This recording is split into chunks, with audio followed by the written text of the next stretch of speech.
Hi friends, so I just wanted to make this video to update you all on what I'm up to and what's happening. Obviously there's been a lot of change in the whole world, but it has dramatically affected missions and what God's doing. Well, not what God's doing, but the plans that we had prepared. So I just wanted to update you guys and put you in the loop on what God's doing and just communicate and connect with you guys during this time. So most of you know I live in right outside of Tyler, Texas, and we live on this massive property here in the Piney Woods. And so we're kind of in a very perfect place during this crazy time, because even though there are quite a few of us missionaries here on this campus, there's a lot of space to spread out and to be safe and social distance ourselves. So that's what we've been doing. We've been taking precautions here at the base. We have dormitories and community areas where we eat meals and we worship together, but because of the virus, we wanted to be wise, so we have not had any community gatherings, and during meals we have people monitoring sanitation and making sure we're not cross-contaminating anything, and we only let like 10 people in at a time, and then we all have to eat in separate areas. So it's been really challenging, especially when you live in community, because you definitely miss that interaction, but God's been providing, and I'm so thankful for technology because we've still been able to connect that way. So one thing that's changed majorly is our training schools. We had 6 training schools up and running. We had a school of evangelism, a school of worship, a discipleship training school, a leadership discipleship training school, and a school of strategic missions. And all of them are focused on different things, but the main thing is to know God and to make Him known. And those schools had to end prematurely. So unfortunately, because of the virus, we decided as a base to send our students home in hopes that they would be safe and that they could go home and be with their families. A lot of these schools were going into their outreach phase. The school I work with, we were planning on going to Lima, Peru, as I mentioned in my previous newsletter.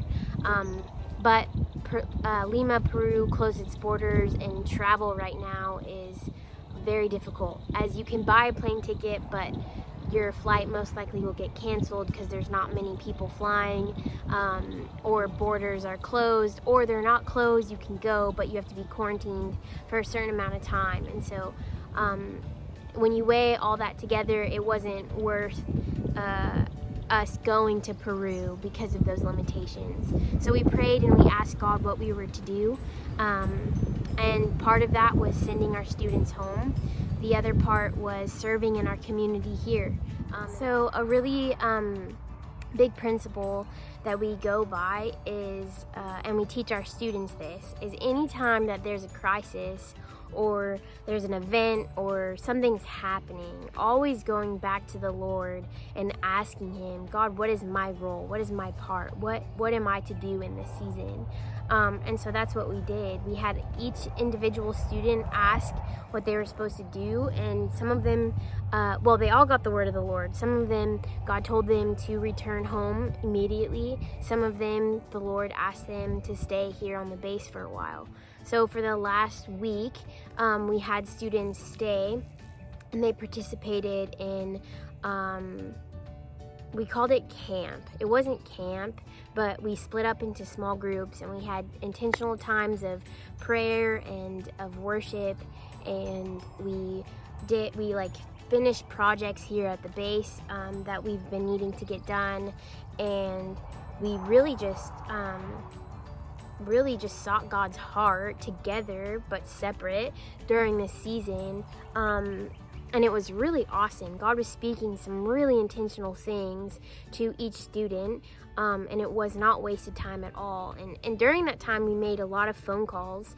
So here at YWAM Tyler, we have a call center, and they reach the people who've applied for DTSs. They people click on a link on our website and they want prayer, and so we called those people. We helped make those phone calls, and I got to call this lady who's from Rhode Island, and she applied for her daughter to do a DTS 2 years ago, but completely forgot, and somehow her number got lost in our system, and so I found it, or it was given to me, and I called, and her name's Diana, and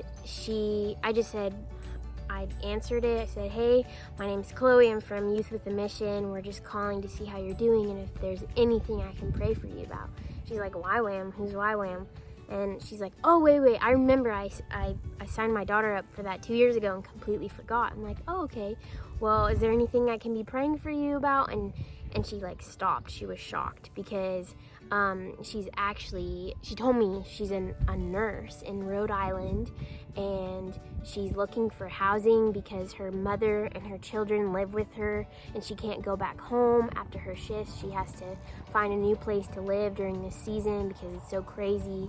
And she just kept going on, and you could tell there was a lot of like anxiety, and so I got to pray with her and encourage her, and I really felt like the Lord wanted to say some specific things to her, and man, it meant a lot. She just kept going on and on how she couldn't believe, she was not expecting a phone call of someone who's gonna pray for her, and let alone that it would encourage her and be, she just said like, "I feel like God's giving me strength, and so thank you so much for praying for me." And so we got to do things like that just during this week, and it was really intentional. At the end of the week though, our judge in Smith County, he announced that we would take more precautions as a county with the virus. So that meant that we were no longer we could only go to the stores if necessary, and all businesses were closed unless they were necessary jobs, I guess. And I don't know all the details of it, but I know things have gotten more strict. And so because of that, we had to reevaluate what we were going to do, because we're responsible not just for us but for students as well, and we felt like we were supposed to send them home. So this weekend, all of the remaining students left. We have one, she's still here. Her name's Elsa. She's from France. She can't fly home. And so please actually be praying for her because it's kind of a crazy time. So yeah, that's where we're at. All of our students are home, and we're all trying to evaluate what God's doing and what we're supposed to, how we're supposed to be a part of it. All while being safe and staying home and taking the necessary precautions. So during this time, you might be asking like, "Chloe, what are you gonna do?" Honestly, I'm taking each day as it is. My life typically revolves around these students. I live with them. My job is to disciple them and to point them to Jesus and to pray with them and ask them how they're doing, but they're not here. And so I plan on being intentional through phone calls and FaceTime and wonderful technology, and so hopefully I'll be able to continue to do that. The main thing that I'll be doing during this time is spending time with Jesus. I feel like there are some really important things that he wants to speak to me, that he wants to guide me in and show me for the next steps. I don't know what the next step is, but all I know is he told me to just seek his face and to spend time with him. And so during the season, I will be doing that, as well as I will be doing small little projects, preparing for the students, hopefully, who will be coming at the end of June. Yeah, during this season, I'd love to connect with you guys. If you want a phone call or an email or whatever it may be, please email me your number and I'll call you and see how you're doing, and we can keep fellowship going even though we're maybe thousands of miles apart, or I can't come see you because of the virus. So yeah, thank you so much for praying for me and my team, and So just keep us in your prayers, and thank you so much for your support. I love you all, and I hope that you're staying safe and that you're seeking the Lord together with you and your families and your children and your spouses and your relatives. I really do think God really wants to do something through all this craziness. He wants to bring healing. He wants to, he wants to partner with us as the body of Christ to see his plans and purposes be fulfilled here on earth. And so, just be asking him what your role is in that, or what you're supposed to be doing, whether that's praying and interceding or serving or being with your family or whatever it may be. Let's do this together. And thank you so much for your prayer, and I am praying for you guys, and I hope you're doing well, and God bless. Gosh.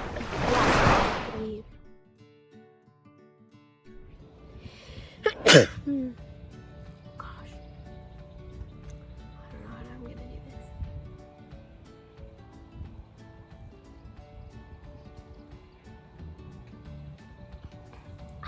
Lord. And asking him, a random bug just bit me. There's a training school here. The wind's blowing like crazy.